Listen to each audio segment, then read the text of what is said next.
ndabaramukije bakunzi bacu bakunzi b'ikinyamakuru Agora TV nkuko mumenyereye ni jewe nkuru nziza Apollinaire muri kumwe muri kano kanya turi kuri Paroisse Rubanga ni paroisse imwe mu maparuwase agize diocese ya Ngozi kuri no musi w'Imana igenekerezo rya 2026 niho twaramutse dusengera aho twifatanije n'abakristo baho mu guhimbaza umunsi mukuru witiriwe Yezu mwungere mwiza Yezu mwungere mwiza ni umunsi mukuru uhimbazwa muri Eklezia Katolika ku munsi w'Imana ugira kane inyuma ya Pasika.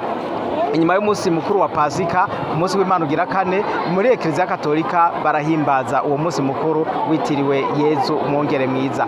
Uno munsi rero abakristo bo muri diocese ya Ngozi cyane cyane abo muri paroisse ya Rubanga bariko barawuhimbaza mu nkuka ya misa aho batewe iteka umwungere wa diocese ya Ngozi ariwe George Bizimana akaba ari wateye iteka ibi birori uyu munsi mukuru akaba yari yahishikiye kugira ngo ifatanye n'abakristo guhimbaza uwo munsi mukuru.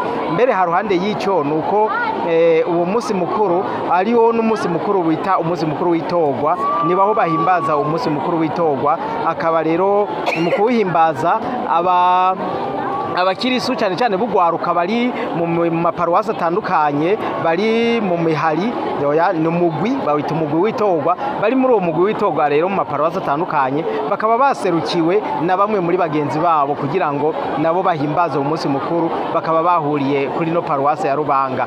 Rero nkuko tuza kubibereka nuko uyu munsi mukuru waranzwe n'urugendo rurerure rwahereye ku nzu y'abasaseredoti aho basanzwe baba rubashikana ku isengero aho bahejeje bagahimbaza iyi nkuka ya misa.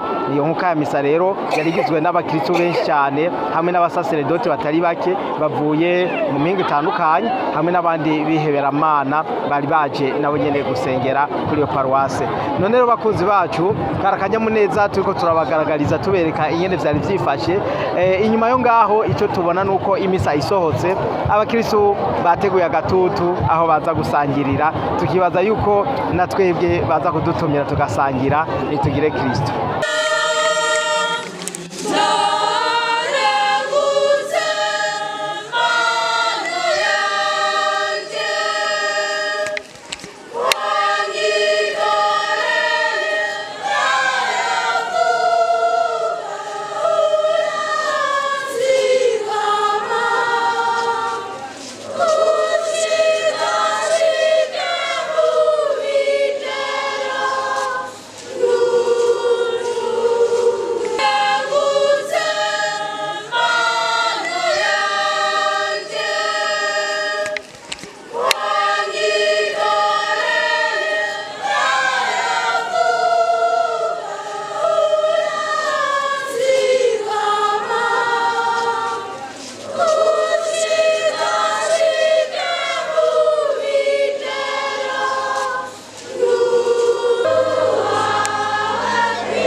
kane y'igihe cya Pasika ni Dominika twita y'umwungere mwiza,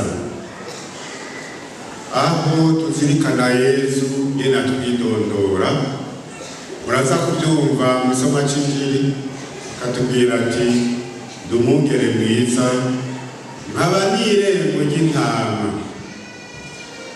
Irembo intama zicamo zishike mu ruhongore. Umwungere niwe rembo. Uwudaca mw'irembo aba ari umusuma, abaje kuniga no gutikiriza. Uwo si umwungere. Bavukanye Yezu Kristo tugume twibuka ko ariwe tuzeyeko vyose. Niwe mwungere natwe tukaba intama ziwe. Aratwitwararika agashaka yuko natwe tuba biwe tugahimbagwa nuko atubereye umwungere. Mugabo kandi ikindi adusaba nuko natwe aho turi bose ku rugero rwiwe ahamagariwe kuba umwungere w'abajejwe. Abavyeyi bakaba abungere bitwararika abana babo, abagabo bakaba abungere bitwararika abakenyezi babo, abakenyezi bakaba abungere bitwararika abagabo babo, abigisha barezi bakaba abungere bitwararika abo bareze, abo bajejwe. Twese rero turafise ico Yezu Kristo umwungere mwiza adusaba, bose ku rugero rwiwe. Murazi yuko kubera intege zacu nke canke kubera ubugaba bwacu tutubahiriza ico Yezu adusaba, twubahiriza ico umwungere mwiza adusaba. None rero ntabwo kino gisabisho tubaze duce bugufi dusaba ikigongo.